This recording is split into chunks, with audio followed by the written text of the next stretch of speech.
बात आरंभ करते हैं व्यंजन संधि के नियमों की। देखिए नियम नंबर 1, व्यंजन संधि का नियम पहला। बिल्कुल पहले इसका मैं आपको डिस्क्रिप्शन बताऊंगा, पूरा विस्तार से नियम समझाऊंगा, उसके बाद इसकी शॉर्ट फॉर्म समझ में आएगी। नियम क्या है मेरा, ध्यान से सुनना। मैं कहूं यदि किसी वर्ग के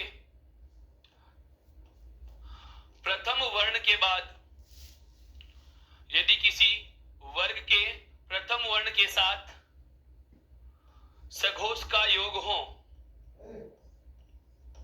सघोष का योग हो लेकिन पांचवा नहीं, यहां पर अपवाद निकाल रहा हूं मैं, ध्यान देना, पांचवा नहीं, पांचवा नहीं। वापस से समझना, यहां तक की लाइन मैंने क्या लिखी कि यदि किसी भी वर्ग के प्रथम वर्ण के साथ कौन से वर्ण का योग हो, सघोष वर्ण का योग हो, लेकिन सघोष में कौन सा नहीं आना चाहिए दोस्तों, पांचवा नहीं आना चाहिए।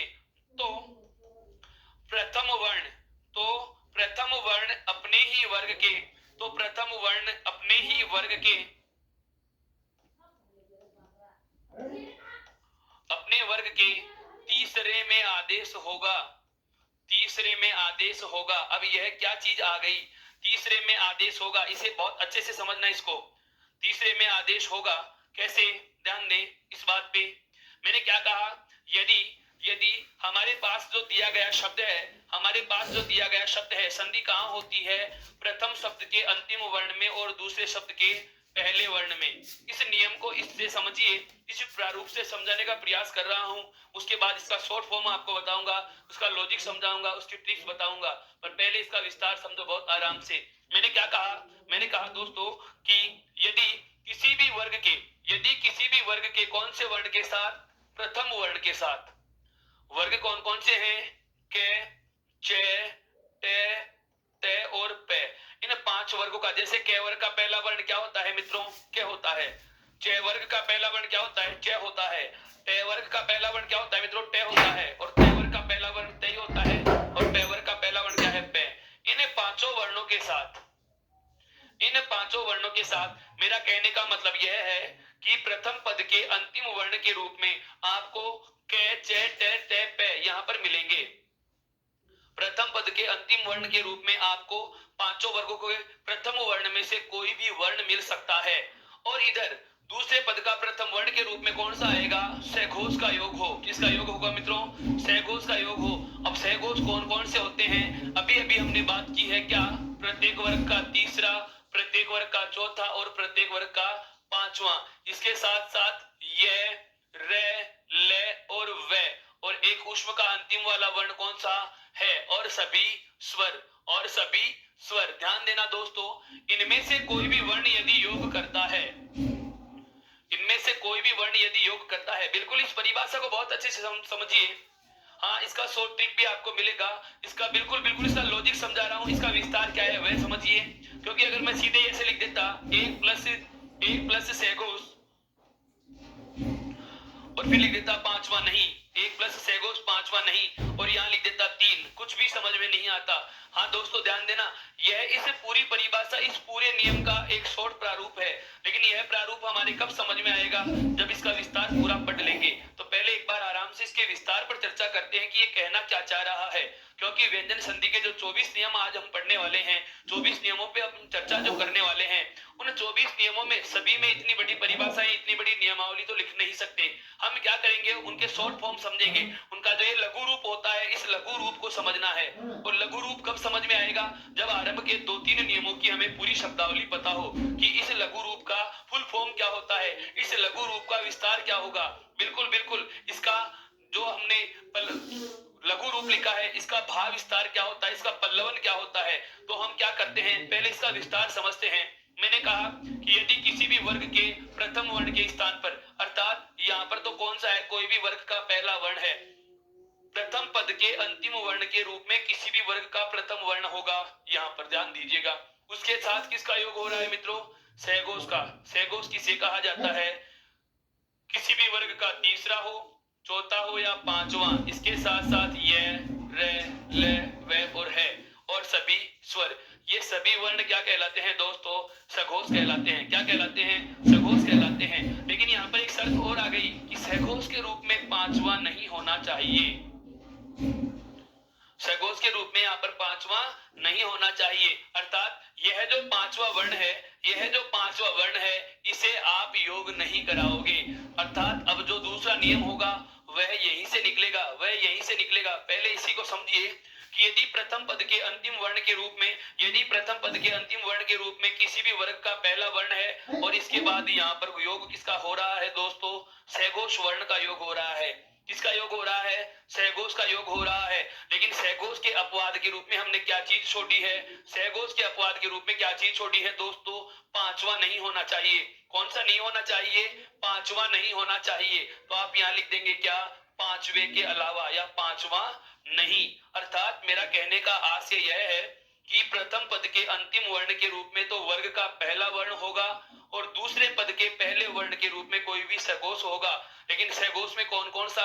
या तो तीसरा वर्ण हो सकता है वर्ग का, या चौथा वर्ण हो सकता है वर्ग का, या फिर ये रे ले वे है और सभी स्वरों में से कुछ हो सकता है। या पांचवा नहीं होगा। तो दूसरा नियम जो बनेगा, आपके जहन में बिल्कुल नियम बन रहा है, आपके जहन में सवाल आ रहा है क्या कि यदि सर पहले वर्ण के बाद पांचवा आ जाए तो क्या करेंगे? मित्रों, उसके लिए हम नियम नंबर 2 का अध्ययन करने वाले हैं। उसके लिए हम नियम नंबर 2 का अध्ययन करने वाले हैं।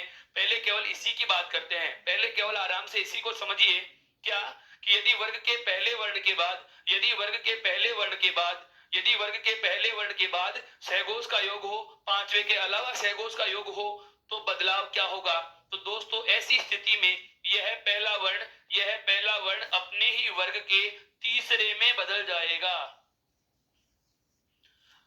ऐसी स्थिति में वर्ग का पहला वर्ण अपने ही वर्ग के, अपने ही वर्ग के, देखो यहाँ पर अपने लिखा है, एक बात लिखिए क्या? प्रथम वर्ण, प्रथम वर्ण अपने वर्ग के कौन से में बदल जाता है? तीसरे में आदेश हो जाता है। कौन से में आदेश हो जाता है? तीसरे में आदेश हो जाता है। और मित्रों हमें बहुत अच्छे से पता है आदेश का मतलब होता है वर्ण को बदलकर लिख देना।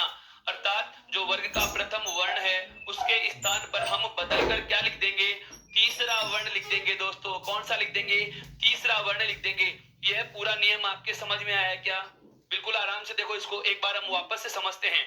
नियम क्या कह रहा है? व्यंजन संधि के जो हम नियम आरंभ करे हैं उनमें पहला ही नियम है। ऐसे 24 नियम होंगे लेकिन उनको इतना विस्तार देने की आवश्यकता नहीं होगी। मैंने इसको इतना विस्तार इसलिए दिया है कि जो नियमों की शब्दावली होती है, नियम जो मैं आपके सामने रखने वाला हूं, बारी बारी से हम 24 नियमों पे चर्चा करेंगे। उन 24 नियमों में कहना क्या चाहूंगा मैं, जैसे मैं इनका लघु प्रारूप लिखूंगा तो आप उस लघु प्रारूप को कैसे समझ पाएंगे, इसलिए मैंने इसका पूरा नियम शब्द से लिख दिया, पूरा नियम शब्द से लिख दिया। और इसकी इधर और इधर हमने क्या ले ली? इसकी व्याख्या ले ली क्या कि यदि किसी वर्ग के प्रथम वर्ण के स्थान साथ पर, कौन से वर्ण के साथ? प्रथम वर्ण। देखो कै वर्ग का पहला, च वर्ग का पहला, ट वर्ग का पहला, त वर्ग का पहला और पै वर्ग का पहला। यहाँ पर होगा प्रथम पद के अंतिम वर्ण के रूप में कोई भी वर्ग का पहला वर्ण होगा और उसके बाद योग किसका करेंगे दोस्तों? सघोष का। योग किसका होगा? सघोष का। नियम क्या है? वापस से सुनना कि यदि किसी भी वर्ग के पहले वर्ण के बाद सघोष का योग हो लेकिन सघोष के रूप में पांचवा नहीं होना चाहिए, तो मैं ये कह सकता हूं कि नहीं कि पांचवे को छोड़कर, बिल्कुल पांचवे को छोड़कर किसी सघोष वर्ण का योग होता है तो जो पहले वर्ग का प्रथम वर्ण है वह अपने ही वर्ग के तीसरे में बदल जाता है। तो पहला प्रथम वर्ण अपने ही वर्ग के कौन से में बदल जाएगा?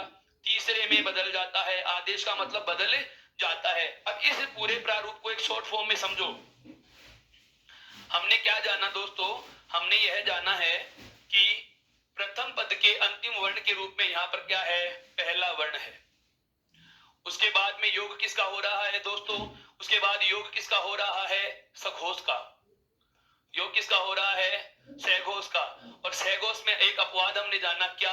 पांचवा नहीं, पांचवा नहीं। अर्थात वर्ग के प्रथम वर्ण के बाद पांचवे के अलावा किसी भी सघोष का योग हो तो यह पहला वर्ण अपने ही वर्ग के कौन से में बदल जाएगा? तीसरे में बदल जाता है। यह आपका नियम नंबर 1 हो जाएगा। बहुत अच्छे से समझ में आया मित्रों इसको? यही तो जाना है क्या? प्रथम पद के अंतिम वर्ण के रूप में वर्ग का पहला वर्ण है। ये कौन सा है? वर्ग का प्रथम वर्ण है। ये वर्ग का प्रथम वर्ण है और उसके बाद सघोष का योग हो। सघोष में पांचवा होता है, इसलिए इस पांचवे के अलावा कोई भी सघोष हो तो पहला वर्ण अपने ही वर्ग वर्ग के कौन से में बदल जाएगा? तीसरे में बदल जाता है। अब एक उदाहरण से समझिए इसको। जैसे शब्द आता है जगदीश, दोस्तों जैसे शब्द आता है जगदीश, इसका संधि विच्छेद क्या होगा? अब इसी नियम से देखिए आपको कैसे पहचानना है। हमने पहले को किस में बदला है दोस्तों? तीसरे में। तो तीसरा किस में बदलेगा? पहले में। एक चीज समझिए, यदि आप पहले के स्थान पर तीसरा बनाओगे तो तीसरा वापस से कौन से में बदल जाएगा? पहले में। यदि पहले के स्थान पर पांचवा बनाओगे तो पांचवा वापस से कौन से बदल जाएगा? पहले में बदल जाएगा। ये फॉर्मेट ध्यान रखना है, एक का तीन तो तीन का एक, एक का तीन तो तीन का एक, और पहले का अगर पांचवा बना रहे हैं तो विच्छेद में पांचवे को वापस से कौन से में बदल देंगे? पहले में बदल देंगे। अब नियम में देखो, पहले का कौन सा बना रहे हैं? तीसरा बना रहे हैं। कौन सा बना रहे हैं दोस्तों? तीसरा। तो यहाँ पर भी हमें ध्यान देने वाली बात क्या है? यहाँ पर भी हमें ध्यान देने वाली बात क्या है कि तीसरे को वापस से किस में बदलेंगे? प्रथम वर्ण में बदल देंगे। अर्थात यहाँ पर विच्छेद होगा इसका क्या? जगत योग ईश। जगदीश शब्द का संधि विच्छेद क्या होगा? जगत प्लस ईश। अब इस शब्द को समझिए। संधि में मैं बार बार कह रहा हूं आपको कि संधि कहां होती है? प्रथम पद के अंतिम वर्ण में और दूसरे पद के पहले वर्ण में योग होता है। प्रथम पद के अंतिम वर्ण में और दूसरे पद के पहले वर्ण में योग होगा। दोस्तों प्रथम पद का अंतिम वर्ण क्या है हमारे पास? तय। अर्थात इसको अलग लिखेंगे, अलग लिखेंगे। जैसे मैं ये लिख सकता हूं कि नहीं, जय और ग, इसके बाद तय वर्ण को हम अलग निकाल लिए। दूसरे पद का पहला वर्ण क्या है? दूसरे पद का पहला वर्ण क्या है दोस्तों? ई।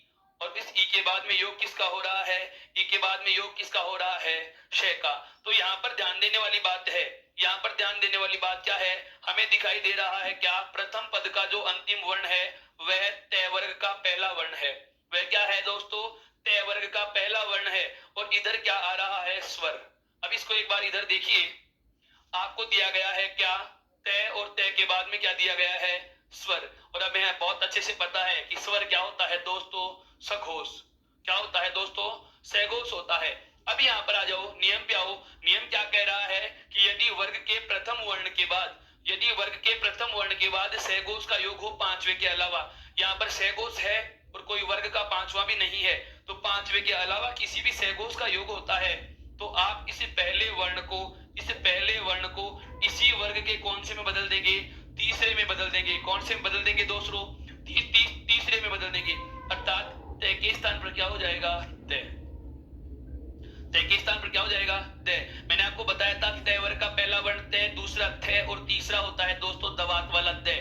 अर्थात तय वर्ग के स्थान पर, तय वर्ण के स्थान पर क्या लिखा हमने? दे लिख दिया। इधर क्या बचा रह गया? इधर क्या बचा रह गया? देखो, जय और गे। उसके बाद में तय का बना दिया हमने क्या? तय। और बचा हुआ शब्द ऐसा का ऐसा लिख देंगे, ईश का ईश। सबको जोड़ो, जय का तो जय है, उसके बाद गे। दे वर्ण स्वर रहित है और आगे स्वर लिखा हुआ है। अगर व्यंजन वर्ण स्वर रहित हो, अगर व्यंजन वर्ण स्वर रहित हो और आगे स्वर लिखा हुआ हो तो उसे स्वतंत्र नहीं लिखते बल्कि मात्रा लगा देते हैं। हम द पे मात्रा लगाएंगे दीर्घ ई, अर्थात शब्द बन गया दी, और से अर्थात जगदीश। जगदीश से वापस से हमने क्या प्राप्त कर लिया? जगदीश प्राप्त कर लिया। दोस्तों मेरा कहने का मतलब यही था कि यदि वर्ग के पहले वर्ण के बाद सघोष का योग हो, यदि वर्ग के प्रथम वर्ण के बाद सघोष का योग हो, वर्ग के प्रथम वर्ण के बाद सघोष का योग हो, तो पहला वर्ण अपने ही वर्ग के कौन से में बदलता है? तीसरे में बदल जाता है। और जिसका प्रारूप आपके सामने मैंने लिख दिया है। इसके और उदाहरणों की बात करते हैं। इसी संधि के हम जैसे और उदाहरण ले मित्रों, तो इसके इधर और उदाहरण लिख देता हूं, उसको बाद आपको पर्याप्त समय दूंगा, स्क्रीनशॉट ले लेना, पर अभी नहीं, पहले इसके और उदाहरण देखिए। अभी और उदाहरण देखिए। जैसे आपको शब्द दे दिया जाए क्या? दिगंबर। विच्छेद क्या होगा? दिक योग अंबर। दिगंबर का संधि विच्छेद क्या होगा? दिक धन अंबर। एक आता है वागीश, एक क्या आता है दोस्तों? वागीश। वाक धन ईश, क्या आएगा? वाक धन ईश। एक बहुत अच्छा शब्द आता है दोस्तों, अब्द। और एक बहुत अच्छा शब्द आता है दोस्तों, अब्ज। ये क्या होते हैं पहले ये समझो।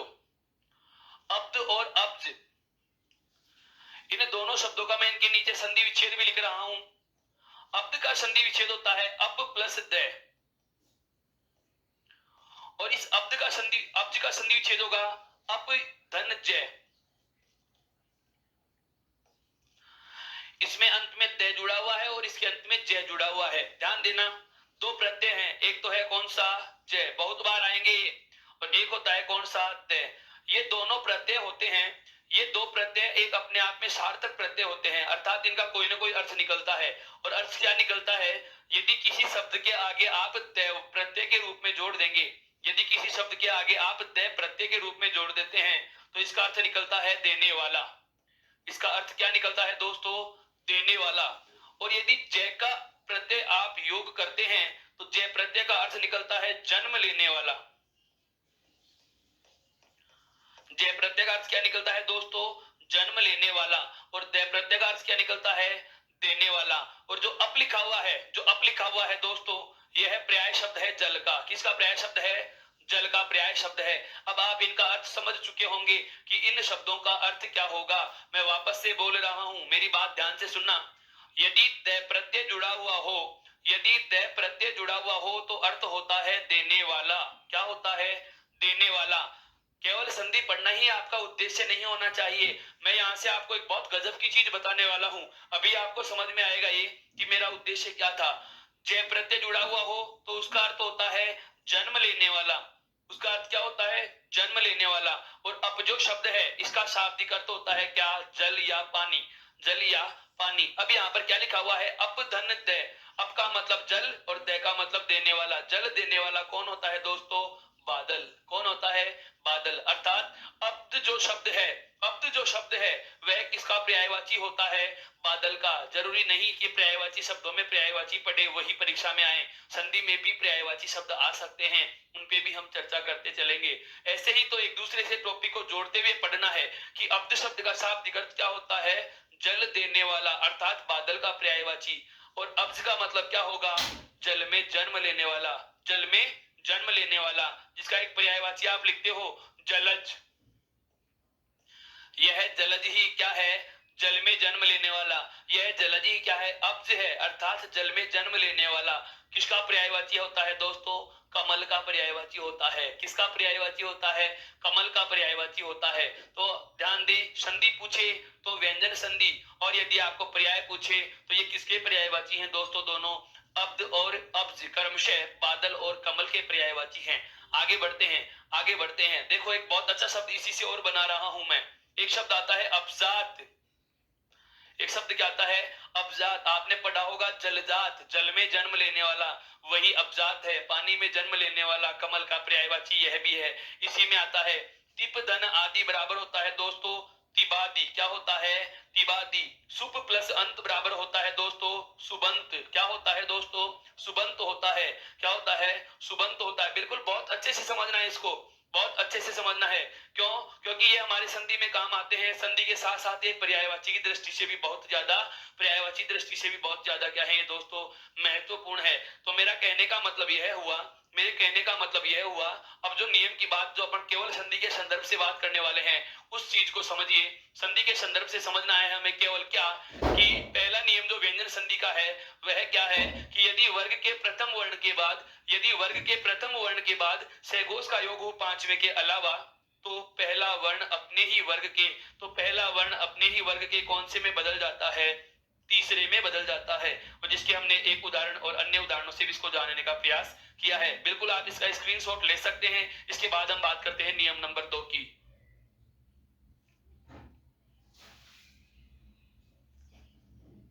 आगे बढ़ते हैं, आगे बढ़ते हैं दोस्तों। अब इसी नियम से मैं दूसरे नियम पे लेके आ रहा हूं आपको।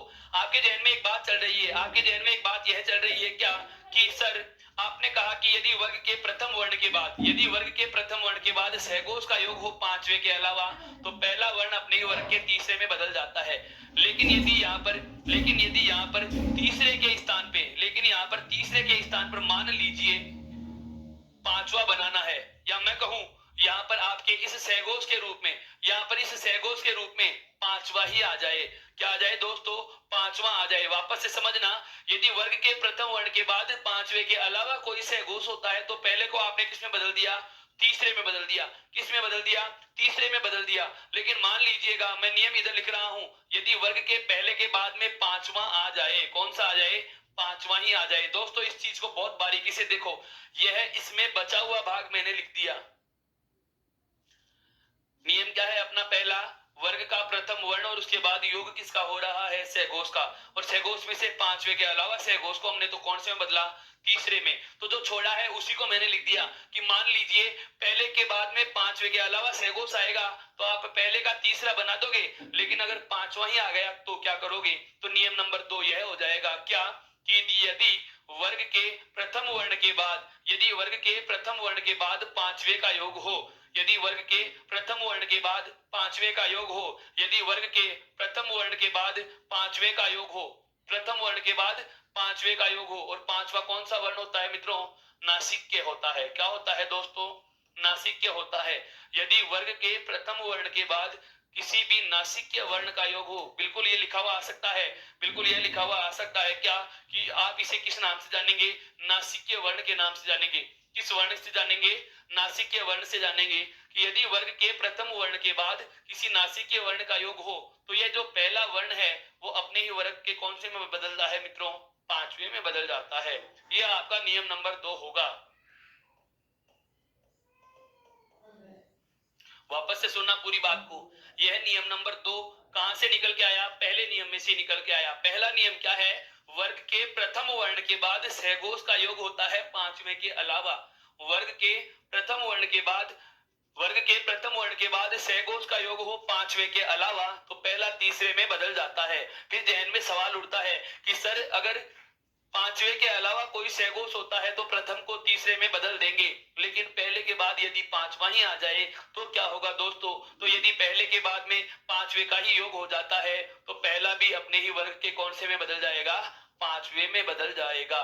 पहला भी अपने ही वर्ग के कौन से में बदल जाता है, पांचवे में बदल जाता है। अब इस चीज पे हमें बहुत अच्छे से देखना है। जैसे उदाहरण की बात करूं, मैं यहाँ पर एग्जाम्पल ले रहा हूं आपके सामने।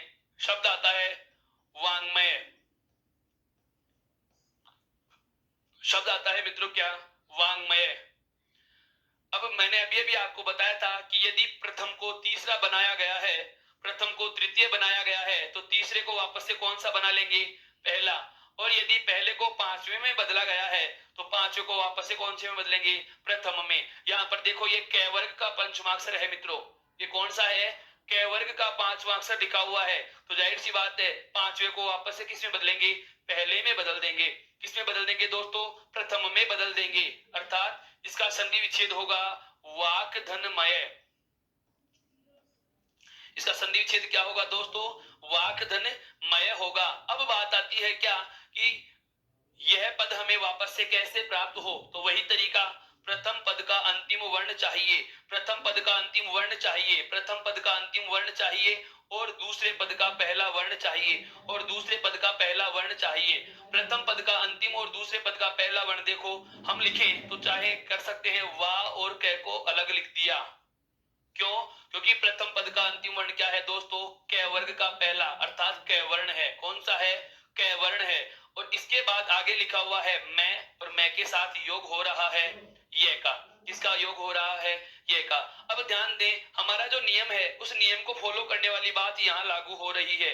इस चीज को गौर से देखिए दोस्तों, यहाँ पर क्या लिखा हुआ है, पहले पद का अंतिम वर्ण आ रहा है वर्ग का पहला वर्ण। प्रथम पद का अंतिम वर्ण कौन सा है, क वर्ग का पहला वर्ण है। और उसके बाद यहाँ पर लिखा हुआ है दोस्तों प वर्ग का पांचवा। कौन से वर्ग का पांचवा लिखा हुआ है, प वर्ग का पांचवा लिखा हुआ है। अर्थात प वर्ग की अणखाली लिखी हुई है, मैं वर्ण लिखा हुआ है। और किसके साथ में है ये, किसके साथ में है, पहले के बाद में पांचवा योग हो रहा है। पहले के बाद में योग किसका हो रहा है, पांचवे का योग हो रहा है। तो जो ये पहला वर्ण है, तो जो ये पहला वर्ण है दोस्तों, ये पहला वर्ण अपने ही वर्ग के कौन से में बदल जाएगा, ये पहला वर्ण अपने ही वर्ग के कौन से में बदल जाएगा, पांचवे में बदल जाएगा। अर्थात क वर्ग का पांचवा क्या होता है, क वर्ग का पंचमाक्षर।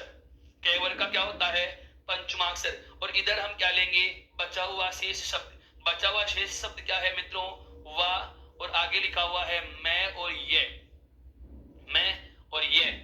क का क्या विकारी रूप क्या हो गया, बदला हुआ रूप क्या हो गया। नियम के अनुसार क के बाद पांचवे का योग हो रहा है तो प्रथम वर्ण अपने ही वर्ग के कौन से में बदल गया, पांचवे में बदल गया। प्रथम वर्ण अपने ही वर्ग के कौन से में बदल गया, पांचवे में बदल गया। और यहाँ पर बचा हुआ शेष शब्द वैसा का वैसा लिख देंगे। अब सबको जोड़िए मित्रों, वाह के बाद में क वर्ग का पांचवा, ये लो जी हलंत लगा के आधा लिख दिया। क्यों, क्योंकि इसको आगे से स्वर नहीं मिल रहा। अब आगे से स्वर नहीं मिल रहा और गोल वर्णों को आधा कैसे लिखा जाता है, हलंत लगा के लिख दिया जाता है। हलंत लगा के आधा लिख दिया क्योंकि आगे यहाँ पर स्वर नहीं है तो ये पूरा नहीं हो सका, और बचा हुआ क्या है, मय, या मैं कहूं पूरा शब्द बन गया वांग्मय। क्या बन गया मित्रों, वांग्मय, अर्थात प्रथम पद का वापस से हमने वही रूप प्राप्त कर लिया। नियम क्या है, पूरे नियम को वापस से सुनिए, एक एक शब्द पे गौर करना। नियम नंबर दूसरा हम आरंभ कर चुके हैं, व्यंजन संधि का जो नियम नंबर दूसरा है वह आरंभ कर चुके हैं। और इस दूसरे नियम का मतलब क्या है, सुनिए कि यदि वर्ग के प्रथम वर्ण के बाद, यदि वर्ग के प्रथम वर्ण के बाद, यदि वर्ग के कौन से वर्ण के बाद दोस्तों, पहले वर्ण के बाद, यदि वर्ग के पहले वर्ण के बाद पांचवे का योग हो, पांचवा क्या कहलाता है, नासिक्य कहलाता है।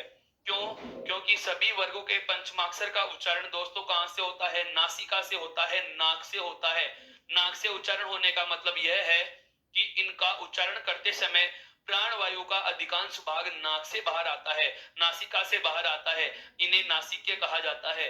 अर्थात मेरा कहने का आशय यह हुआ कि यदि वर्ग के प्रथम वर्ण के बाद किसी नासिक्य वर्ण का योग हो तो पहला वर्ण अपने ही वर्ग के पांचवें में बदल जाता है। तो जैसे वांग्मय को हमने बदल कर देखा है। अन्य वर्णों की, या मैं कहूं इसी प्रकार के और उदाहरणों की हम बात करें, जैसे देखिए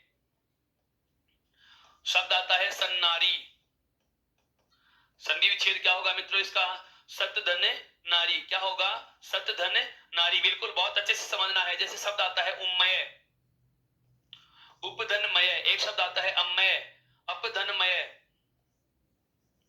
बिल्कुल बहुत अच्छे से समझना है इसको। हाँ,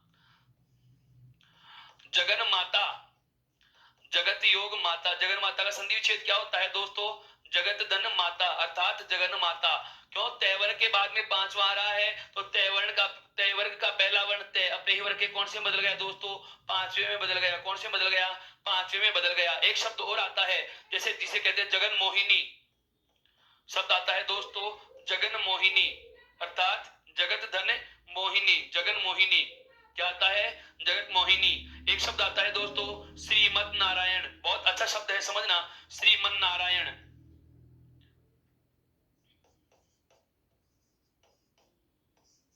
इसका संधि विच्छेद क्या होगा दोस्तों, श्रीमत धन नारायण, श्रीमत धन नारायण। यहां पर तैवर्ण जो तैवर्ग का पहला है उसके बाद हमें नासिक्य वर्ण मिल रहा है, अर्थात तैवर्ग का पहला वर्ण अपने ही वर्ग के कौन से बदल गया, पांचवे में बदल गया। कौन से बदल गया, पांचवे में बदल गया, अर्थात श्रीमत का क्या हो जाएगा, श्रीमन नारायण हो जाएगा। तो यह इस प्रकार से हमारा इस व्यंजन संधि का कौन सा नियम पूरा होता है दोस्तों, दूसरा। इसका भी आप स्क्रीनशॉट ले सकते हैं। अब ध्यान दें, अभी हमने दो नियम चर्चा में ले लिए हैं, कौन कौन सा, एक तो वर्ग का पहला वर्ण यदि पांचवे के अलावा किसी सहघोष से जुड़ता हो, यदि वर्ग का पहला वर्ण पांचवे के अलावा किसी सहघोष से जुड़ता हो तो पहला वर्ण अपने ही वर्ग के कौन से में बदल जाएगा, तीसरे में। और यदि पांचवे से ही योग करता है, और यदि दूसरा नियम हमने क्या पढ़ा है, ये दूसरा नियम हमने क्या पढ़ा है, यदि वर्ग का पहला वर्ण, ये नियम नंबर दूसरा है, अभी अभी हम जो चर्चा में ले रखे थे, कौन सा, पहला तो हमने पढ़ लिया, पहले के बाद में पांचवे के अलावा कोई भी सहघोष हो तो पहला पांच तीसरे में बदल जाएगा। और दूसरा आ गया, पहले के बाद यदि पांचवे का योग होता है तो पहला वर्ण अपने ही वर्ग के कौन से बदल जाता है दोस्तों, पांचवे में बदल जाता है। कौन से में बदल जाता है, पांचवे में बदल जाता है। अब मैं आपके सामने एक शब्द लिख रहा हूं, जरा देखिए इसका विच्छेद बताने की कोशिश करना क्या होगा। दोनों नियम आपके सामने आ चुके हैं। शब्द है मेरा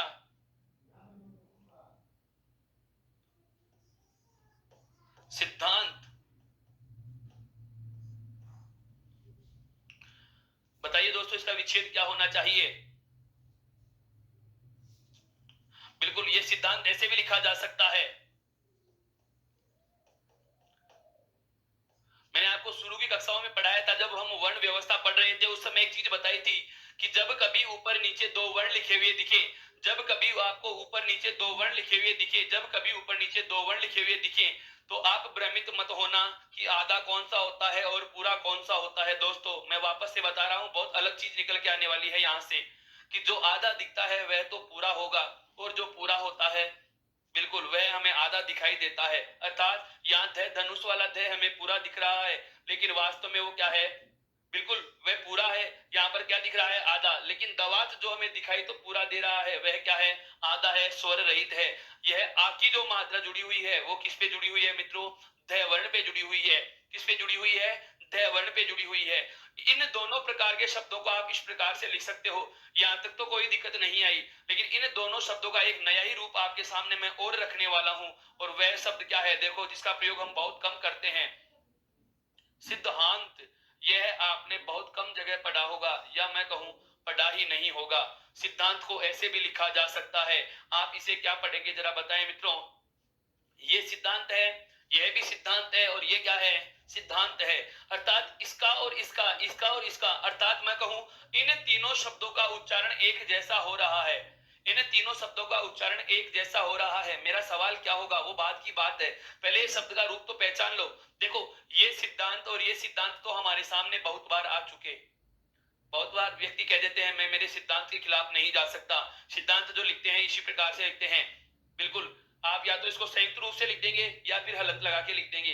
लेकिन आपने कभी यह वाला नहीं पढ़ा कि यहाँ पर ध धनुष की जगह क्या लिख दिया है? वर्ण लिख दिया। क्या लिख दिया मित्रों?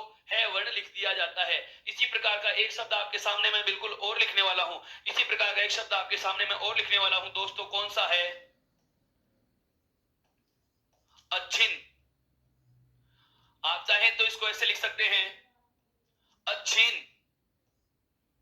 अब यह भी आपने नहीं पढ़ा होगा, यह वाला नहीं पढ़ा होगा। अच्छिन तो आप बहुत बार सुनते हैं। बिल्कुल, रिट वाले विद्यार्थी ध्यान दे लेना। यहाँ से संस्कृत में बहुत बार ये शब्द पूछे जाते हैं।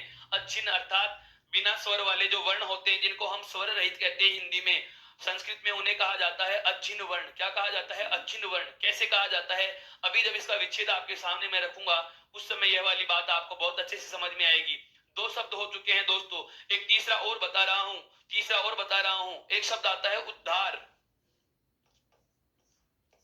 दूसरा रूप इसी का उद्धार। ये दोनों हम पढ़ते हैं, लेकिन इनका तीसरा रूप जो हमारे सामने बहुत कम आता है, लेकिन होता है क्या? उद्धार।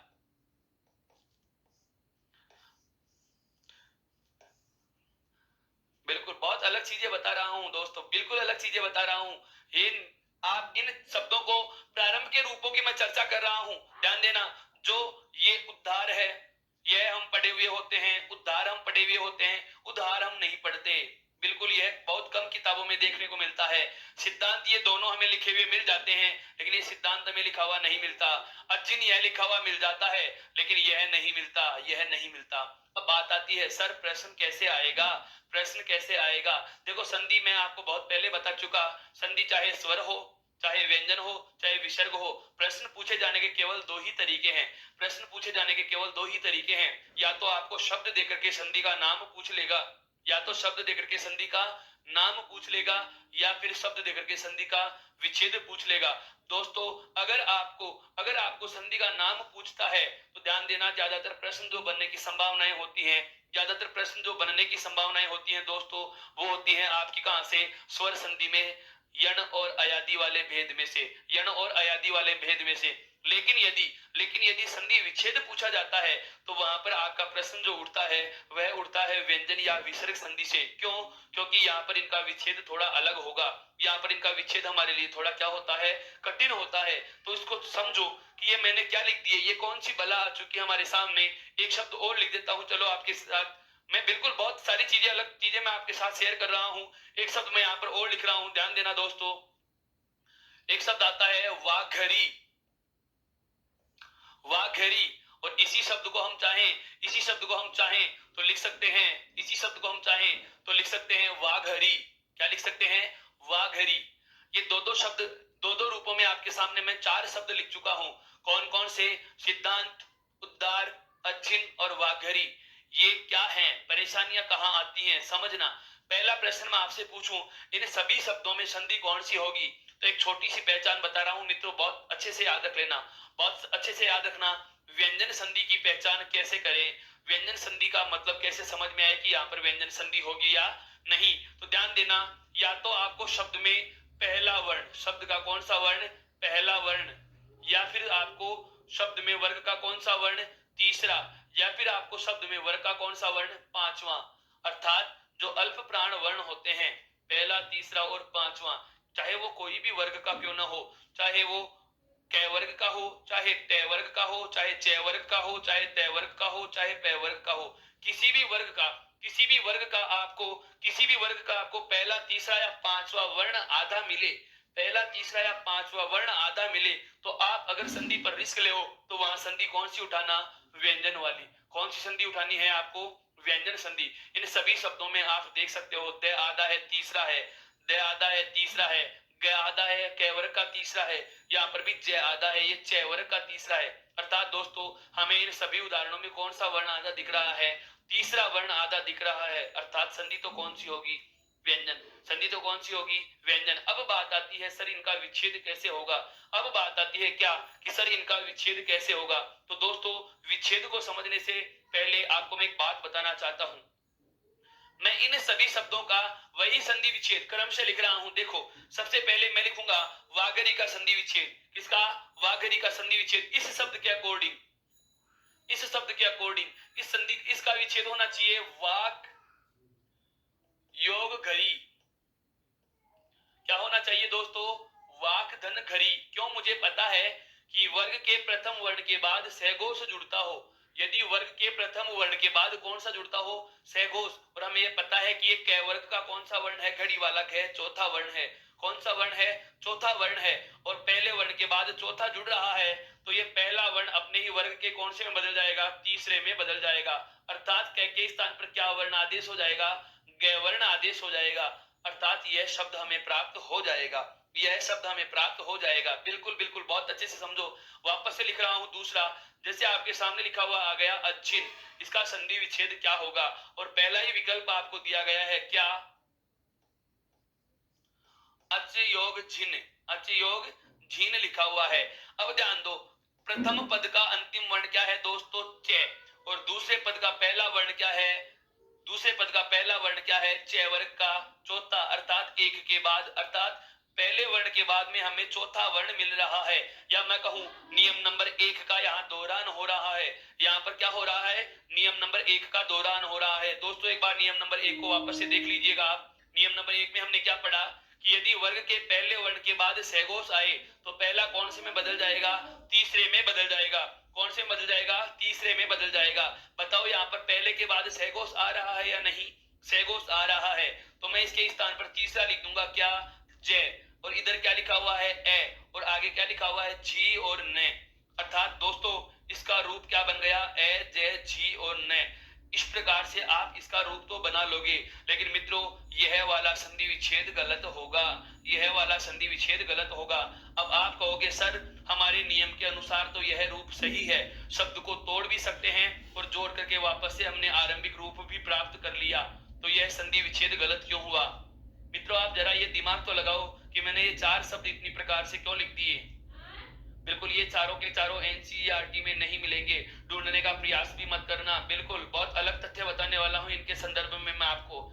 आप चाहो तो इनको 1 नंबर के नियम का अपवाद कह सकते हैं, और अगर आप मेरी बात माने तो इन्हें सेपरेट नंबर देंगे। यह है दोस्तों जो मैं पढ़ा रहा हूं आपको, यह आपके व्यंजन संधि का, यह आपके व्यंजन संधि का है नियम नंबर 3। अभी तक हम केवल 2 नियमों की बात कर चुके हैं, अभी तक हम केवल 2 नियम चर्चा में ले चुके हैं। कौन कौन सा, वर्ग के पहले के बाद सहघोष हो पांचवे के अलावा तो पहला तीसरे में बदल जाता है, और यदि वर्ग के पहले के बाद पांचवे का योग या नासिक का योग हो तो पहला पांचवे में बदल जाता है। अब आ रहा है आपके सामने नियम नंबर 3, और वो नियम नंबर 3 क्या है वो सुनिए, उसके बाद इन सभी शब्दों का आपको संधि विच्छेद समझ में आएगा। वो सुनिए एक बार क्या कि नियम नंबर, बिल्कुल बिल्कुल अपना अगला नियम जो क्या है वो ध्यान दे एक बार। नियम मैं इधर लिख रहा हूं, बहुत शॉर्ट फॉर्मेट में लिखूंगा, इसका विस्तार भी आपको बताऊंगा। पहले नियम सुनो।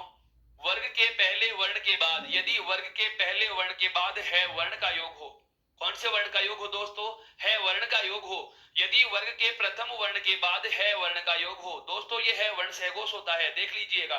बिल्कुल ये है वर्ण क्या होता है, सहघोष होता है। जब सहघोष की बात आई थी तो मैंने आपसे चर्चा की थी सहघोष कौन कौन से होते हैं, वर्ग का तीसरा चौथा पांचवा, ये रे ले वे और ये है। ये देखो आपके सामने लिखा हुआ है, सहघोष में लिखा हुआ है या नहीं, बिल्कुल लिखा हुआ है क्या कि वर्ग के प्रथम वर्ण के बाद सहघोष का योग हो तो पहला तीसरे में बदलता है। अब यहाँ भी यही बात आ रही है क्या कि यदि वर्ग के प्रथम वर्ण के बाद है वर्ण का योग हो तो पहला वर्ण तो तीसरे में बदल जाएगा। यह बात हम 1 नंबर नियम में पढ़ चुके हैं। यह बात हम पहले नियम में पढ़ चुके हैं क्या, कि यदि वर्ग के प्रथम वर्ण के बाद सहघोष का योग हो तो पहला तीसरे में बदल जाता है। लेकिन एक बात जो हमें अब याद रखने की है, ध्यान रखने की है, वह क्या है कि यदि वर्ग के पहले वर्ण के बाद है वर्ण का योग हो, केवल एक वर्ण का ध्यान रखना है। कौन से का? है वर्ण का। कौन से वर्ण का ध्यान रखना है वर्ण का ध्यान रखना है क्या, यदि वर्ग के पहले वर्ण के बाद है वर्ण का योग हो तो है वर्ण के स्थान पर, इस है वर्ण के स्थान पर इस पहले वर्ण का चौथा वर्ण आदेश हो जाएगा। कौन सा वर्ण आदेश हो जाएगा दोस्तों? चौथा वर्ण आदेश हो जाएगा। बहुत आराम से सुनना है, बहुत ध्यान से सुनना है। एक एक शब्द को मैं वापस से दोहरा रहा हूं क्या, केवल अभी इतनी ही बात करें, केवल अभी इतनी ही बात करें जो हमने अब तक जान ली है क्या। वर्ग के पहले वर्ण के बाद ये है कौन सा वर्ण होता है दोस्तों? ये है हमारे सामने सहघोष है। क्या है दोस्तों? सहघोष। अभी तक हमें केवल 1 नंबर का नियम पता है और वो पहला नियम क्या कह रहा था कि यदि वर्ग के प्रथम वर्ण के बाद सहघोष का योग हो तो पहला वर्ण तीसरे में बदल जाता है। यहां तक की बात हमें पता थी। ये नियम नंबर 1 है, बिल्कुल 1 है। अब इसको नियम नंबर 3 में एक नई चीज हमें क्या जोड़नी पड़ रही है वो सुनिए। यदि इन सहघोष वर्णों में यहाँ है मिल जाए, देखो जैसे यहाँ पर है लिखा हुआ है, यदि है वर्ण होता है तो इस है वर्ण के स्थान पर, इस है वर्ण के स्थान पर पहले वाले वर्ण का ही कौन सा, पहले वाले वर्ण का ही कौन सा वर्ण आएगा, पहले वाले वर्ण के वर्ग का कौन सा आएगा? चौथा वर्ण लिखा जाएगा। कौन सा लिखा जाएगा? चौथा वर्ण लिखा जाएगा। और यदि आप इस है के स्थान पर कोई बदलाव नहीं करते, अर्थात इस है के स्थान पर है ही लिख देगो, तो भी आपका शब्द क्या माना जाएगा? शुद्ध माना जाएगा। बिल्कुल बिल्कुल। अगर आपको यह शब्द अजहीन के रूप में दिया जाता तो आप इसका संधि विच्छेद क्या करते मित्रों? अच प्लस हीन करते। क्या करते? अच प्लस हीन करते, जो पूर्णतः सही था, जो पूर्णतः सही था। इसका मतलब यह वाला रूप तो परीक्षा में पेपर बनाने वाले को पता है कि यदि मैं अजहीन दूंगा तो विद्यार्थी च का जय कर लेंगे और च का जय बना देंगे, जय का च बना देंगे और है वर्ण का है वर्ण लिख देंगे तो उनका शब्द शुद्ध हो जाएगा। अतः वह क्या करता है?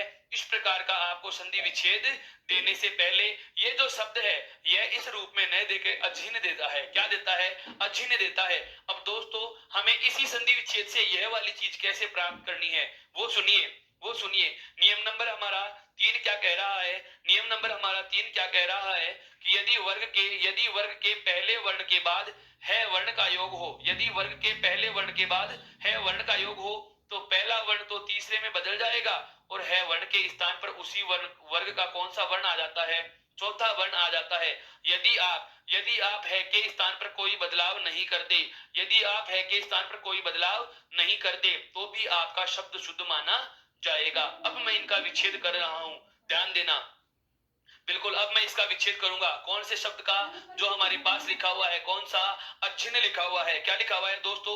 अज्जिन लिखा हुआ है। अज्जिन का संधि विच्छेद में लिख रहा हूं अच प्लस हीन। क्या लिख रहा हूं? अच धन हीन लिख रहा हूं, अच धन हीन लिख रहा हूं। ध्यान देना दोस्तों, अज्जिन का संधि विच्छेद क्या होगा? अच धन हीन होगा। क्या होगा दोस्तों? अच धन हीन होगा। अब बात आती है क्या, आगे बढ़े। हमें चाहिए पहले पद का अंतिम वर्ण, अर्थात ए को अलग लिख दो और च वर्ण को अलग लिख दो। इसके बाद दूसरे पद का पहला वर्ण क्या है? ही, और उसके अंत में क्या लिखा हुआ है? न। उसके अंत में क्या लिखा हुआ है दोस्तों? न लिखा हुआ है। ध्यान देने वाली बात है, वर्ग का कौन सा वर्ण आ गया? पहला वर्ण आ गया। वर्ग का कौन सा वर्ण आ गया? पहला। और उसके बाद में क्या जुड़ रहा है वर्ण जुड़ रहा है। कौन सा वर्ण जुड़ रहा है वर्ण जुड़ रहा है। यदि वर्ग के प्रथम वर्ण के बाद है का योग हो, यदि वर्ग के प्रथम वर्ण के बाद है का योग हो तो पहला वर्ण अपने ही वर्ग के कौन से बदलेगा? तीसरे में, अर्थात च वर्ण के स्थान पर क्या आ जाएगा? जय। क्या आ जाएगा दोस्तों?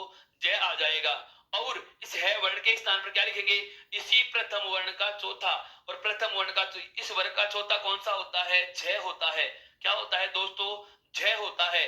अगर हम चाहें तो जय के स्थान पर है का है भी रख सकते हैं, है का है भी रख सकते हैं। आगे क्या लिखा हुआ है? जो ही और न, और इधर क्या बचा पड़ा है? ए। अगर आप इनको जोड़ेंगे तो देखो ए, उसके बाद में आ गया जय,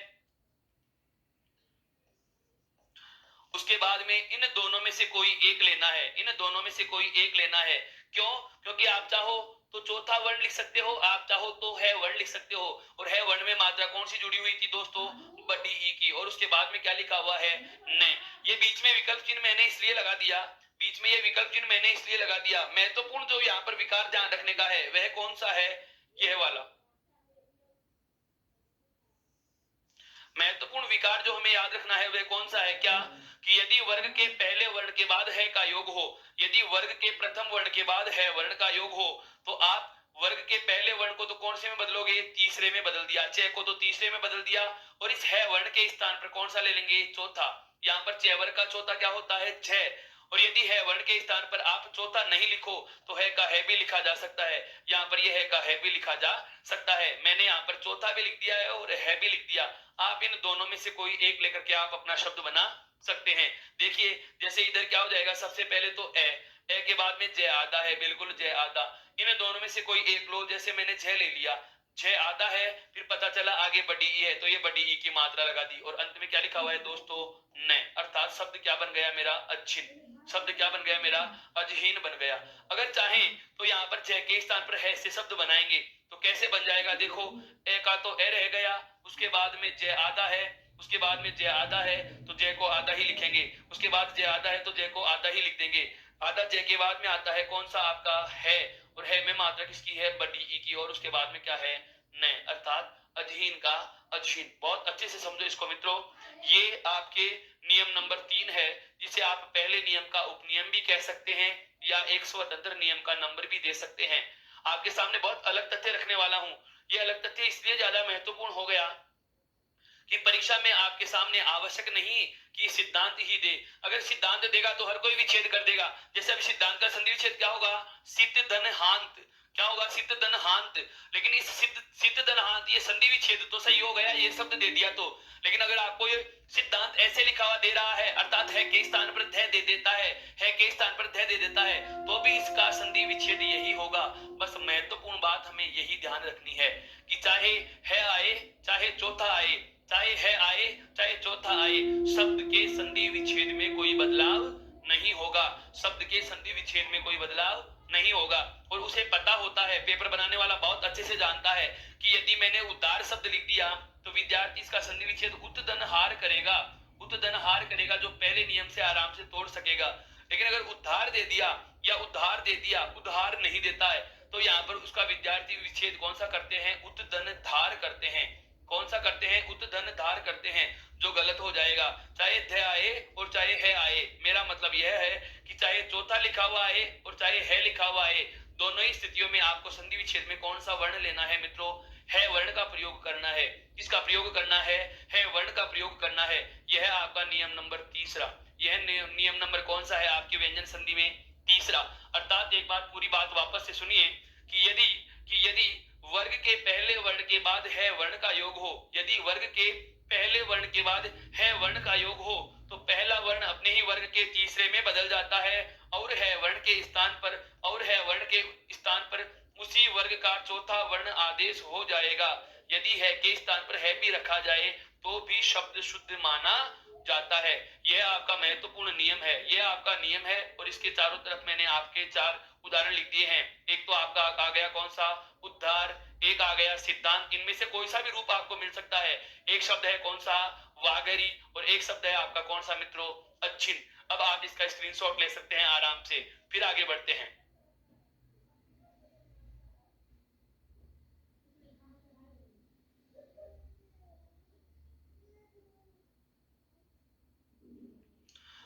बिल्कुल, यहां तक की बात समझ में आ गई। अब आगे बात करते हैं। देखो अब एक आगे और कुछ शब्द मैं ले रहा हूं आपके सामने। जैसे एक शब्द आता है कगज। बहुत बार आता है, ये परीक्षाओं में बहुत बार आता है, बहुत बार आता है। इसके मैं ये नहीं कहूंगा कि ये एनडीसी की परीक्षा में आएगा या पटवार में ही आता है।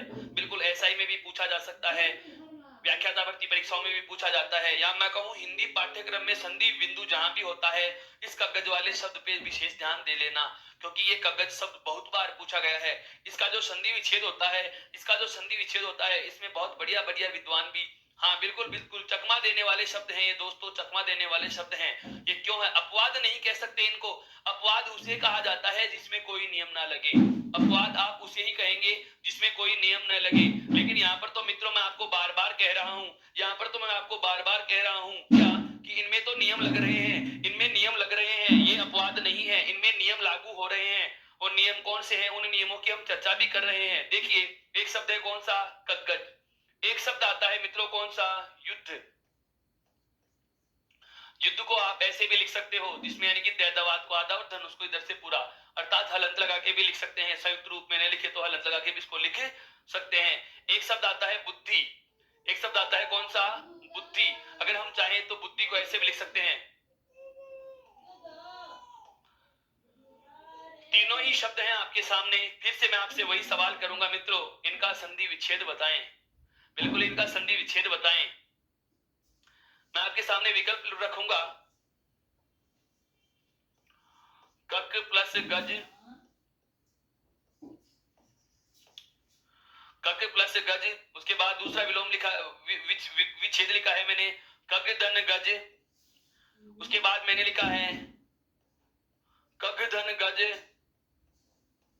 और एक अंतिम लिख देता हूं मैं, कग धन गज। बताएं मित्रों इसका विच्छेद क्या होगा। आपके सामने विकल्प हैं आपके चार। प्रश्न सुनिए, दिए गए शब्द का सही संधि विच्छेद क्या होगा। दिए गए शब्द का सही संधि विच्छेद क्या होगा। दिए गए शब्द का सही संधि विच्छेद क्या होगा। कक योग गज, कग धन गज, कग धन गज और कग धन गज। बताएं मित्रों इसका संधि विच्छेद क्या होगा। बिल्कुल बिल्कुल, यह भी पहले ही नियम की तरह टूट रहा है। बहुत मारे बिल्कुल बिल्कुल मेरे विद्वान साथियों, आपका सोचना बिल्कुल सही है, यह पहले नियम की तरह ही टूट रहा है। लेकिन मैं फिर कहूंगा कि अगर आप इसे पहले नियम की तरह तोड़ोगे तो आपका चुनाव इस विकल्प पे जाएगा, आपका चुनाव इस विकल्प पर जाएगा, जो गलत है, जो क्या है, बिल्कुल गलत है, बिल्कुल गलत जवाब है। आप इतना सोचिए कि मैं इन शब्दों को अलग छांट के क्यों लिख रहा हूं, इसका मतलब कोई न कोई वजह जरूर है, कोई न कोई वजह जरूर है। बस परीक्षा में ऐसे ही शब्द चुन लिए जाते हैं। बार बार कह रहा हूं, नोट्स आप क्या बना रहे हो, किताब आप कौन सी पढ़ रहे हो, ये कोई मायने नहीं रखता। आपको इस बोर्ड की पीडीएफ जो टेलीग्राम ऐप के जरिए आपको मिल जाएगी, बिल्कुल टेलीग्राम ऐप के जरिए आपको मिल जाएगी। यदि आपने टेलीग्राम ऐप को ज्वाइन नहीं किया है तो वो कीजिए। उत्कर्ष ऐप पर भी आपको इस बोर्ड की पीडीएफ मिल जाएगी। इतना दावे के साथ कह सकता हूं मित्रों कि पूरे पेपर में संधि वाले टॉपिक के 90% प्रश्न, 90% प्रश्न आपको बोर्ड पर से मिल जाएंगे, हूबहू मिल जाएंगे। मैं एक भी शब्द को नजरअंदाज नहीं कर रहा हूं, बहुत माइनर चीजें आपके सामने रख रहा हूं। जैसे इसके ठीक पहले वाला जो नियम पढ़ा, उस नियम के केवल 4 उदाहरण आते हैं हिंदी में, संपूर्ण हिंदी में केवल 4 उदाहरण आते हैं, और 4 उदाहरण मैंने आपके सामने चर्चा में ले लिए। इसके आपके सामने 3 उदाहरण आते हैं और तीनों मैंने आपके सामने लिख दिए हैं। अर्थात मेरा कहने का आशय यह है कि हर एक महीन से महीन पहलू पर हम वार्ता कर रहे हैं। बस दिमाग लगा करके जवाब दीजिएगा, जरा सोच के जवाब दीजिए। बिल्कुल मित्रों इसका जवाब यह नहीं होगा, लेकिन आपका सोचना सही इसलिए है, आपका सोचना सही इसलिए है कि यदि हम बात करें पहले वाले विकल्प की, यदि हम बात करें पहले वाले विकल्प की, क्या कि पहला विकल्प कह रहा है कि कक धन गज, कक धन गज, अर्थात प्रथम पद का अंतिम वर्ण क्या है, क, और दूसरे पद का पहला वर्ण क्या है, ग। हमें पहले पद के बाद, हमें प्रथम वर्ण के बाद सघोष का योग मिल रहा है। कौन से वर्ण का योग मिल रहा है मित्रों, सघोष वर्ण का योग मिल रहा है। नियम हमारा क्या था कि यदि वर्ग के प्रथम वर्ण के बाद सघोष का योग हो, यदि वर्ग के प्रथम वर्ण के बाद सघोष का योग हो तो पहला वर्ण अपने ही वर्ग के तीसरे में बदल जाएगा। अर्थात क के स्थान पर क्या लिखा जाएगा मित्रों, ग लिखा जाएगा, और आगे क्या लिखा हुआ है, ग और जय। इधर क्या बचा पड़ा है, क, तो शब्द क्या बन जाएगा, कग्गज बन जाएगा। क्या बन जाएगा मित्रों, कग्गज बन जाएगा। आपने केवल यही तक सोचा, आपने केवल यही तक सोचा, लेकिन अब मैं आपको इसकी एक अलग बात और बता देता हूं। एक नियम लिख रहा हूं, सुनना, जो आपका नियम नंबर 4 होगा। आप केवल एक ही नियम को पकड़कर बैठे हैं, वो नियम 1 नंबर पे था, वो पूरा हो चुका है। अब मैं उसका जिक्र ही नहीं कर रहा। अब मैं आपको ये 2 नियम जो बता रहा हूं, ये उस पहले वाले नियम से समानता रखते हैं, ये उस पहले नियम से समानता रखते हैं, या मैं कहूं इनके उदाहरण उस पहले नियम से मिलते जुलते हैं।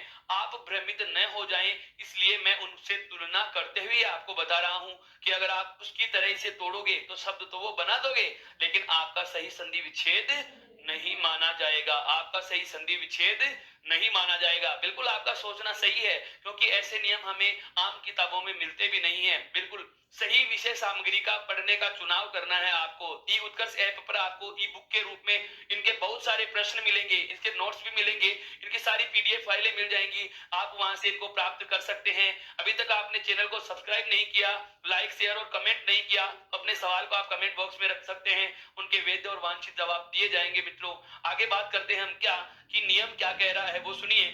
नियम नंबर जो 4 है मित्रों, बहुत छोटा सा नियम है, बहुत सरल है। क्या 4 के बाद 3 या 4 हो? अब ये 4 के बाद 3 या 4 क्या है? मैं मैथ्स नहीं पढ़ा रहा हूँ, मैथ्स की तरह हिंदी को पढ़ा रहा हूँ। मैंने आपको शुरू में कहा था मैथ्स की तरह हिंदी भी एक टेक्निकल सब्जेक्ट है, बिल्कुल इसका कॉन्सेप्ट समझ में आना चाहिए। मैंने लिखा है वर्ग के कौन से वर्ण के बाद चौथे वर्ण के बाद, वर्ग के कौन से वर्ण के बाद मित्रों? चौथे वर्ण के बाद तीसरे या चौथे वर्ण का योग हो, तीसरे या चौथे वर्ण का योग हो, या इधर मैं लिख रहा हूं ध्यान दीजिएगा, वर्ग के चौथे वर्ण के बाद किसी भी वर्ग का तीसरा या चौथा वर्ण आए तो इस प्रथम 4 के स्थान पर इसी वर्ग का तीसरा बन जाता है। प्रथम 4 के स्थान पर इसी वर्ग का कौन सा बन जाएगा? तीसरा बन जाएगा। शब्द से सुनिए पूरे नियम को, शब्द से सुनिए। बहुत सारे मेरे विद्वान साथी केवल लिखने पे ही जोर डालते हैं, वो लिखने की ही कोशिश कर रहे हैं। मैं बार बार कह रहा हूं आपका उद्देश्य लिखना नहीं होना चाहिए। आपके सामने आपकी स्क्रीन चल रही है, मैं स्क्रीनशॉट का पूरा मौका दे रहा हूं, तो लिखने की आवश्यकता कहां आ गई? आपको केवल समझना है इसको, ताकि आप बाद में भी इन पिक्स को दोबारा देखो, फोटो को दोबारा देखो, स्क्रीनशॉट को दोबारा देखो, तो ये सारी चीजें आपके दिमाग में बिल्कुल रिवीजन प्राप्त कर सके। मैंने क्या कहा कि यदि वर्ग के चौथे वर्ण के बाद, कोई भी वर्ग का कोई सा भी चौथा हो सकता है, ध्यान देना, जरूरी नहीं है कि कै वर्ग का ही चौथा हो। यहाँ पर किसी भी वर्ग के चौथे वर्ण के बाद किसी भी वर्ग का तीसरा या चौथा वर्ण आए, किसी भी वर्ग के चौथे वर्ण के बाद किसी भी वर्ग का तीसरा या चौथा वर्ण आए, तो जो ये पहले वाला चौथा वर्ण होता है ना, ये अपने ही वर्ग के तीसरे में बदल जाता है। कौन से में बदल जाता है मित्रों? तीसरे में बदल जाता है। अब आपके दिमाग में आएगा क्या कि सर बिल्कुल हमारा कहना गलत था और आपका कहना सही था कि गज का संधि विच्छेद यह वाला नहीं होगा, गज का संधि विच्छेद यह वाला नहीं होगा। तो अब बात आती है क्या कि अगर यह संधि विच्छेद नहीं होगा तो क्या होगा? मित्रों आप यहां से अनुमान लगा सकते हैं, आप बिल्कुल यहां से अनुमान लगा सकते हैं क्या कि अगर यह वाला संधि विच्छेद नहीं है तो नियम क्या कह रहा है कि वर्ग के चौथे वर्ण के बाद तीसरा या चौथा योग करे, वर्ग के चौथे वर्ण के बाद तीसरा या चौथा वर्ण योग करे, तो पहले वाला चौथा वर्ण अपने ही वर्ग के कौन से बदल जाएगा? तीसरे में बदल जाएगा। कौन से बदल जाएगा? तीसरे में बदल जाएगा। अब इस नियम के अकॉर्डिंग हम विच्छेद करते हैं, पहले वाला चौथा किस में बदल देंगे मित्रों? तीसरे में बदल देंगे। अब देखो इसका विच्छेद कैसे होगा। गज का संधि विच्छेद होता है दोस्तों कघ, और उसके बाद में क्या लिखेंगे? गज। कघ योग गज, कघ योग गज। आप चाहें तो इसको लिख सकते हैं अलग करके, प्रथम पद का अंतिम वर्ण बाहर निकालेंगे तो क्या हो जाएगा? कै योग घ, और उसके बाद में क्या लिखा हुआ है? ग योग जय, घ योग ग, और उसके बाद में क्या लिखा हुआ है? ग प्लस जय। यह यहाँ पर है प्रथम वर्ग का मैं कहूं चौथा वर्ण, और यहाँ पर दूसरे पद के पहले वर्ण के रूप में आ रहा है कौन सा? तीसरा वर्ण। नियम क्या था? 4 के बाद 3 या 4 मिले, 4 के बाद तीसरा या चौथा मिले, तो पहले वाला 4 अपने ही वर्ग के कौन से बदलेगा? तीसरे में बदल जाएगा। अर्थात यहाँ पर कौन सा वर्ण आएगा? ग वर्ण आएगा। क्यों? घ कौन से वर्ग का चौथा है? कै वर्ग का, तो कै वर्ग का तीसरा क्या है मित्रों? ग। कै वर्ग का तीसरा क्या है मित्रों? ग। इधर क्या है? कै, और अंत में क्या जुड़े हुए हैं? ग, और उसके बाद है जय। सबको जोड़ेंगे तो क्या लिखेंगे? कै। अब ये ग वर्ण आता है, आगे से स्वर नहीं मिल रहा तो खड़ी पाई का वर्ण है, खड़ी पाई हटा के आधा लिख देंगे। आगे क्या लिखा हुआ है दोस्तों? ग, और अंत में क्या जुड़ा हुआ है? जय। कगज का कगज।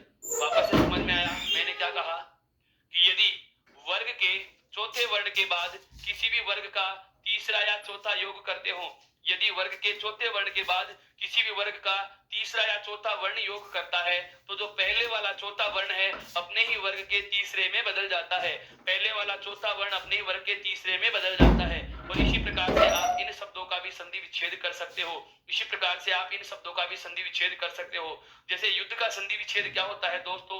युद्ध धन ध। अब यहाँ पर देखिए, यहाँ तो था चौथे के बाद तीसरा, और यहाँ पर मिल रहा है चौथे के बाद चौथा। 4 के बाद 4 आए या चाहे 3 आए, पहले वाला 4 अपने ही वर्ग के कौन से बदलेगा? तीसरे में, अर्थात यू, और इस ध के स्थान पर क्या बन जाएगा? द, और आगे क्या लिखा हुआ है दोस्तों? ध, अर्थात शब्द क्या बन जाएगा? युद्ध बन जाएगा। इसी प्रकार से बुद्धि का भी संधि विच्छेद क्या हो जाएगा दोस्तों? बुद्ध धन धी। क्या हो जाएगा? बुद्ध धन धी, अर्थात चौथे चौथे के बाद चौथा आ रहा है, चौथे के बाद चौथा वापस से आ रहा है, तो प्रथम चतुर्थ अपने ही वर्ग के तीसरे में आदेश हो जाता है। अर्थात शब्द क्या बन जाएगा, बुद्ध प्लस है धी। आप पूरे शब्द को जोड़कर क्या लिख दोगे, बुद्धि। क्या लिख दोगे दोस्तों, बुद्धि। ये था आपका नियम नंबर 4। बहुत ही सरल नियम, बहुत ही कम शब्दों में इसको समझने का प्रयास किया है, लेकिन बहुत अच्छा नियम है, इसका हमें ध्यान रखना है। इसका भी आप स्क्रीनशॉट ले सकते हैं बिल्कुल आराम से।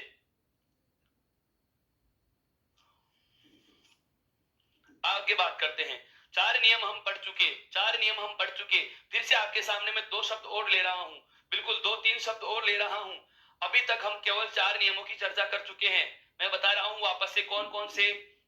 पहला नियम हमने आरंभ किया, यदि वर्ग के प्रथम वर्ण के बाद, यदि वर्ग के प्रथम वर्ण के बाद किसी सहघोष का योग हो पांचवे के अलावा, तो पहला वर्ण अपने ही वर्ग के तीसरे में बदल जाएगा। पहला वर्ग अपने ही वर्ण के तीसरे में बदल जाता है।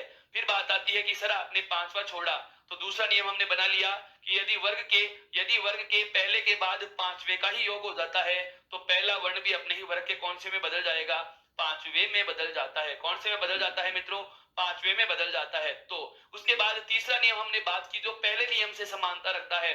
चौथा नियम हमने अभी अभी जो चर्चा में लिया वह भी प्रथम नियम से समानता रखता है, अर्थात इसके उदाहरण हमें पहले नियम जैसे ही नजर आते हैं, लेकिन ये अलग है था। तो तीसरा नियम क्या आया था मित्रों हमारे पास, कि यदि वर्ग के पहले वर्ण के बाद सहघोष के रूप में है वर्ण जुड़ता है। बार बार बोल रहा हूं, बहुत ध्यान से सुनना।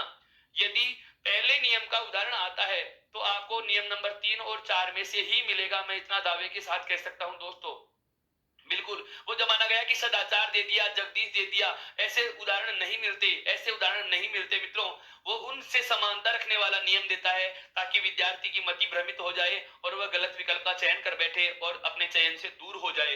तो इसलिए ध्यान रखना है, बहुत अच्छे से सुनना। दूसरा नियम हमने क्या पढ़ा, पहले के बाद पांचवा है तो पहले को भी पांचवे में बदल देंगे। तीसरे में हम बात कर चुके हैं क्या, कि यदि पहले के बाद है वर्ण का योग होता है तो पहला वर्ण अपने ही वर्ग के तीसरे में और है वर्ण को उसी वर्ग के चौथे में बदल देंगे। यदि है के स्थान पर कोई बदलाव नहीं भी करे तो भी शब्द शुद्ध माना जाता है। इसके बाद अभी अभी हमने एक नियम पर चर्चा करी क्या, कि वर्ग के चौथे के बाद तीसरे या चौथे वर्ण का योग हो। यदि वर्ग के चौथे के बाद तीसरे या चौथे वर्ण का योग हो तो पहले वाला चौथा वर्ण अपने ही वर्ग के कौन से में बदल जाएगा, तीसरे में बदल जाता है। तो ये दो अंतिम, तीसरा और चौथा नियम जो हमें अभी हम चर्चा कर चुके हैं, ये पहले नियम के उपनियम माने जा रहे हैं। कौन से नियम के उपनियम दोस्तों, पहले नियम के उपनियम। अब मैं बात करने वाला हूं 3 शब्दों के संदर्भ से आगे बढ़ रहे हैं। देखो, एक शब्द आता है मृण्मयी, एक शब्द आता है मृण्मय, और एक शब्द आता है मृण्मूर्ति। मृण्मयी, मृण्मय और मृण्मूर्ति, ये 3 शब्द हैं आपके पास। इन तीनों शब्दों का संधि विच्छेद क्या होगा, वही वाली बात आती है क्या, पांचवा यदि आधा मिल रहा है, पहला आधा मिल रहा है या तीसरा आधा मिल रहा है, संधि कौन सी हो गई, व्यंजन। अब मैंने आपको इतना हिंट दे दिया तो संधि तो व्यंजन हो गई। अब बात आती है विच्छेद कैसे करेंगे, विच्छेद क्या होगा। तो मैंने अभी अभी आपको बताया क्या करते हैं, पहले को तीसरे में तो तीसरा कौन से में बदलता है, पहले में। और यदि पहले को पांचवे में बदलते हैं तो पांचवा कौन से में बदलता है, पहले में बदलता है। यहां पर भी ध्यान देना दोस्तों। अभी हमने दूसरा नियम क्या पढ़ा, कि यदि वर्ग के प्रथम वर्ण के बाद पांचवे का योग हो तो पहला भी अपने ही वर्ग के पांचवे में बदल जाता है। इस नियम की हम बात कर चुके हैं नियम नंबर 2 में। बात कर चुके हैं या नहीं, बिल्कुल हमने बात की है क्या, कि यदि वर्ग के प्रथम वर्ण के बाद नासिक्य वर्ण का योग होता है, यदि वर्ग के प्रथम वर्ण के बाद नासिक्य वर्ण का योग होता है तो पहला वर्ण अपने ही वर्ग के पांचवे में बदल जाएगा। और इसी नियम के अनुसार यदि इसकी बात की जाए तो देखो संधि विच्छेद क्या होगा, मृत प्लस मई, क्या हो जाएगा, मृत प्लस मई। आप इसको ऐसे लिख सकते हैं, मृत अलग लिख दिया और मैं, और उसके बाद में क्या आ गया दोस्तों, ये आ गया। अब यहाँ पर ध्यान देना, ये ट वर्ग का पहला वर्ण है और उसके बाद में कौन सा आ रहा है, पांचवा आ रहा है। यदि वर्ग के प्रथम वर्ण के बाद पांचवे का योग हो, यदि वर्ग के प्रथम वर्ण के बाद पांचवे का योग हो तो हमारा जो नियम है, पहला नियम जो है, इसके अनुसार हम बात करें तो यह पहला वर्ण अपने ही वर्ग के कौन से में बदल जाएगा, पांचवे में बदल जाता है। ट वर्ण के स्थान पर क्या लिख दिया, अणे। इधर क्या बचा हुआ है, मृ और मई का मई। अब सबको जोड़ेंगे तो क्या बन जाएगा, देखो खड़ी पाई का वर्ण है, आधा लिखना है, आगे से स्वर नहीं मिल रहा, आधा लिख दिया, खड़ी पाई हटा के आधा लिख दिया और आगे क्या जोड़ दिया, मई। अर्थात मृण्मयी से हमें क्या प्राप्त हो गया, मृण्मयी प्राप्त हो गया मित्रों। लेकिन ध्यान देना, यह संधि विच्छेद भी गलत है, बिल्कुल बिल्कुल गलत है सर, बहुत परेशान करने वाले हैं आपको। बिल्कुल ये ऐसी चीजें मैं आपको सामने इसलिए रख रहा हूं कि हमें पहला ही विकल्प यही मिलेगा। अगर आपको ये शब्द दे देता है दिए गए शब्द का सही संधि विच्छेद क्या होगा, तो ध्यान रखना प्रथम विकल्प यही होगा। और विद्यार्थियों, हमारी उस समय जो तनाव की स्थिति होती है, परीक्षा के दबाव की जो स्थिति होती है, हमारे जहन में इतनी बात सोचने समझने की क्षमता ही नहीं रहती कि हम चारों विकल्पों का अध्ययन करें या सभी नियमों का एक बार तुलनात्मक दृष्टिकोण से अध्ययन करें। हमें तो ये देखते हैं कि कैसे भी हो मेरा विकल्प मेरे प्रश्न से मैच खा जाना चाहिए, उसी को टिक कर बैठते हैं। जैसे यहाँ पर आपने पहले ही नियम के दूसरे नियम के अनुसार इनको जैसे ही जोड़ने की कोशिश की और वापस से पहले वाला शब्द प्राप्त हो गया, तो आप तो निश्चिंत हो चुके कि मेरा सवाल बिल्कुल सही है दोस्तों। लेकिन यहाँ पर भी ये क्या हो चुका है, गलत हो चुका है। इसका सही संधि विच्छेद क्या होगा, पहले नियम सुनेंगे उसके बाद करेंगे। पहले नियम सुनो, इसका नियम क्या है दोस्तों, इसका नियम क्या है वो सुनिए। मैं यहाँ पर इसका नियम लिख रहा हूं, बिल्कुल इसका नियम अलग है। ये नियम जो था इसकी बात नहीं करेंगे, इसका नियम मैं लिख रहा हूं क्या, कौन सा वर्ण है दोस्तों, दैवर्ण है। दैवर्ग का तीसरा कौन सा वर्ण है, दैवर्ग, दैवर्ग का तीसरा क्या, दैवर्ण। यदि दैवर्ण से ठीक पहले, यदि दैवर्ण से ठीक पहले कौन सा स्वर आए, मूर्धन्य स्वर। कौन सा स्वर आए, मूर्धन्य स्वर। अब मूर्धन्य स्वर कौन सा होता है वो सुनिए। ए और आ हमारे पास स्वर समूह हैं। उसके बाद में आता है ई बड़ी ई, याद आ रहा है। और उसके बाद में एक लिखा था हमने री। इन दोनों स्वरों को हम लिखे थे कंठ्य वर्ग में। कौन से वर्ग में लिखे थे दोस्तों, कंठ्य वर्ग में। इन दोनों स्वरों को कहा जाता है तालव्य। क्या कहा जाता है दोस्तों, तालव्य स्वर कहा जाता है। और री जो होता है इसको कहा जाता है मूर्धन्य। री जो स्वर होता है वह कहलाता है क्या, मूर्धन्य स्वर। क्या कहलाता है दोस्तों, मूर्धन्य स्वर कहलाता है। अब मेरा जो नियम था, वह नियम क्या है सुनिए, कि यदि दैवर्ण से पहले, यदि दैवर्ण से पहले कौन सा स्वर आ जाए, मूर्धन्य स्वर आए। क्या आए, मूर्धन्य स्वर। अब मूर्धन्य स्वर का नाम आते ही आपके ध्यान में आ जाना चाहिए, क्या आ जाए, री आ जाए। किसके पहले आ जाए, दै से पहले। किसके पहले आए दोस्तों, दै से पहले। यदि दै से पहले री मिलता है, यदि दैवर्ण से पहले री मिल जाता है, तो इस दै के स्थान पर ध्यान देना, इस दै के स्थान पर क्या हो जाता है दोस्तों, णकार आदेश हो जाता है। कौन सा वर्ण आदेश हो जाता है, णकार आदेश हो जाता है, अणय बन जाता है। कार मैंने इसलिए जोड़ा क्योंकि मैंने कहा था कोई भी व्यंजन हो, चाहे वो कोई स्वर हो, उसको बोलना हो तो उसके आगे कौन सा प्रत्यय जोड़ के बोला जाएगा, कार प्रत्यय जोड़ के बोला जाएगा दोस्तों। कौन सा प्रत्यय जोड़ के बोला जाएगा, कार प्रत्यय जोड़ के बोला जाएगा। बहुत अलग अलग चीजें बता रहा हूं। हाँ, रटने वाली संधि नहीं है, रटने वाली संधि नहीं है। संधि कठिन लगने की वजह यही थी कि हमें या तो नियमों का पूरा ज्ञान नहीं होता, या हम केवल उन्हें रटने का अभ्यास करते हैं, रटने का प्रयास करते हैं। यदि संधि को समझना शुरू कर दोगे तो ये अपने आप सरल होती चली जाएगी। मैं यहाँ पर कोई शॉर्ट ट्रिक नहीं बता रहा हूँ, संधि का पूरा डिस्क्रिप्टिव आपके सामने रख रहा हूँ, ताकि बहुत बारीकी से आप इसके हर पहलू को समझ सको। मैंने क्या कहा, नियम क्या कह रहा है, ध्यान से सुनना, कि यदि हमारे शब्द में क्या लिखा हुआ हो, दैवर्ण लिखा हुआ हो, दवात वाला दे लिखा हुआ है, और उसके ठीक पहले वाला जो वर्ण होता है वह हमें मूर्धन्य स्वर मिल जाए। मूर्धन्य स्वर का मतलब होता है री मिल जाए। क्या मिल जाए दोस्तों, री मिल जाए, तो इस दे के स्थान पर णकार लिखा जाएगा। क्या लिखा जाएगा, णकार लिखा जाएगा। अर्थात इस दे के स्थान पर आपको अणय लिखना है। क्या लिखना है, अणय लिखना है। अब आ जाओ हमारे नियम पे। अब इस नियम के अकॉर्डिंग मैं संधि विच्छेद कर रहा हूं। दिए गए शब्दों का क्या कर रहा हूं मैं, संधि विच्छेद कर रहा हूं दोस्तों। देखो संधि विच्छेद कैसे होगा, देखिए इसका संधि विच्छेद होता है मृद, जिसका शाब्दिक अर्थ होता है मृदा। मृद धन मई, क्या होगा, मृद धन मई। आप इसको चाहो तो इस प्रथम पद का पूरा टुकड़ा करो। प्रथम पद का टुकड़ा किया तो जैसे ही मैं को हलन किया तो मैं में जुड़ा हुआ स्वर कौन सा है, री। मैं में कौन सा स्वर जुड़ा हुआ है दोस्तों, री, बाहर लिख दिया। इसके बाद में क्या लिखा हुआ है, दे हलन, और आगे क्या जुड़ा हुआ है, मई। यहाँ पर इस आगे वाले पद से कोई मतलब नहीं है, यहाँ पर इस आगे वाले पद से हमें कोई मतलब नहीं है मित्रों। बस यही तो गलती थी, परीक्षक चकमा देना चाहता था, आपको दे चुका। अब बात आती है सही का चुनाव हम कैसे करें, तो वो तरीका सुनिए कि नियम कह रहा है, नियम क्या कह रहा है, कि यदि दे से पहले क्या आ जाए, री आ जाए। यदि दे से पहले री आ जाए तो इस दे के स्थान पर क्या लिखना है, हमें अणय लिखना है। क्या लिखना है दोस्तों, अणय लिखना है। यहाँ पर भी ध्यान दो, दैवर्ण से पहले हमें री दिखाई दे रहा है। हमें यहाँ पर दैवर्ण से पहले क्या दिखाई दे रहा है, री दिखाई दे रहा है। दैवर्ण से पहले री आ गया तो दे के स्थान पर क्या लिखा जाएगा दोस्तों, अणय लिखा जाएगा। दे के स्थान पर क्या लिखा जाएगा दोस्तों, अणय लिखा जाएगा। बचा हुआ ऐसा का ऐसा उतार लीजिए। मैं और मैं में क्या जुड़ा हुआ है, री, और द का बना लिया अण और उसके आगे क्या लिखा हुआ है मई। सबको जोड़ेंगे तो देखो में री की मात्रा जोड़ते क्या हो गया मृ, क्या हो गया मृ। अब ये अण आधा है, आगे से स्वर नहीं मिल रहा, खड़ी पाई का वर्ण, खड़ी पाई हटा के आधा, आगे क्या लिखा हुआ है मई, तो मई। यहां तक समझ में आया क्या?